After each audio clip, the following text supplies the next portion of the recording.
Suns land number 1 pick, can keep DeAndre Ayton in Arizona. Suns win top pick, and will they keep DeAndre Ayton in Arizona?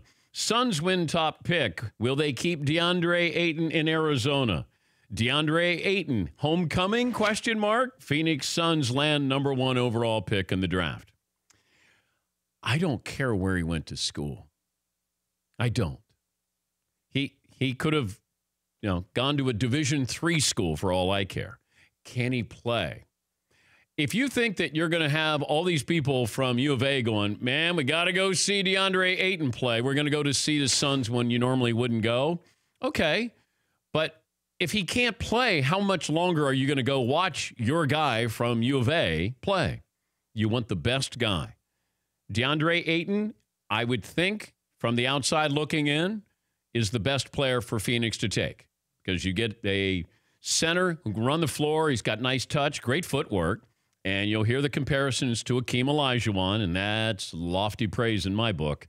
But DeAndre Ayton could be the guy. Or it could be Luka Doncic, whose former coach is now the coach of the Phoenix Suns. Can he play? I don't care if you coached him in Europe. Can he play in the NBA? It's all that matters. Get caught up in, man, we can keep him in Arizona. I remember the Chicago Bulls had two top 5 picks, maybe. Tyson Chandler, and you had and Eddie Curry. Now, Eddie Curry's from Chicago.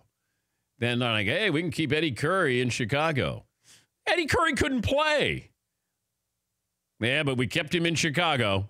There used to be a territorial draft with the NBA, where that's how you built your team. I think that's how the Cincinnati Royals got Oscar Robertson, because he played at Cincinnati, and they kept him in Cincinnati to play for the Royals. So you had a territorial draft, and that's how you put your roster together.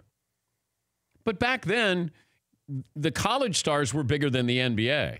NBA needed that. They needed the box office support that Oscar would give you, going to the Cincinnati Royals. Or, a local legend, college legend, would be playing for you. But DeAndre Ayton, if he's the best player, take him. It doesn't matter where he played at school. Yes, McLovin. I'm still hung up on Bagley and the reason is because he's more of a fit with today's facing the basket kind of three-point game. And also, he was 21-11 on a Duke team that had 5 first-rounders on it. I mean, he was by 10 miles the best player on that team, where Ayton was a sort of more of a man on a mission alone. I just feel it reminds me of Jason Tatum a little bit. Well, Arizona had stars. They had talent. That's true. Not as much talent as Duke did, but that was a potential number 1 team. What about the style thing with the modern NBA and Bagley? I mean, Bagley's huge too. He's not small, but doesn't he feel like a Warriors kind of guy, more where Ayton's an old school guy? Ayton is more. I can see more of a Joel Embiid, that he has this ability. I mean, he's a really talented, athletic kid. But with a big guy, I always look for your footwork. Like, do you have good footwork there? And he does. And he has nice touch as well, which is another thing. Those are the 2 things I want to know as a big guy. Then can you pass the ball, those kind of smaller things there. But you got 5 guys who I think can play right away in this draft. I don't know if Trae Young can play. I don't know, where's he 8, 9 in this draft? Does he go to the Knicks, Cavaliers? By the way, how'd that work out with the Cavs holding on to that number 1 overall pick? Remember they didn't want to trade it because they thought, well, we got to have insurance in case LeBron leaves. And it's the potential number 1 overall pick. Well, nobody factored in that the Nets wanted to play well, obviously, but they didn't want to, let Cleveland have a great pick or the best chance for the number 1 overall pick. But you look at these teams that were tanking at the very end. Was it successful? For Phoenix, they were tanking. Memphis was tanking. Dallas, Mark Cuban said they were tanking.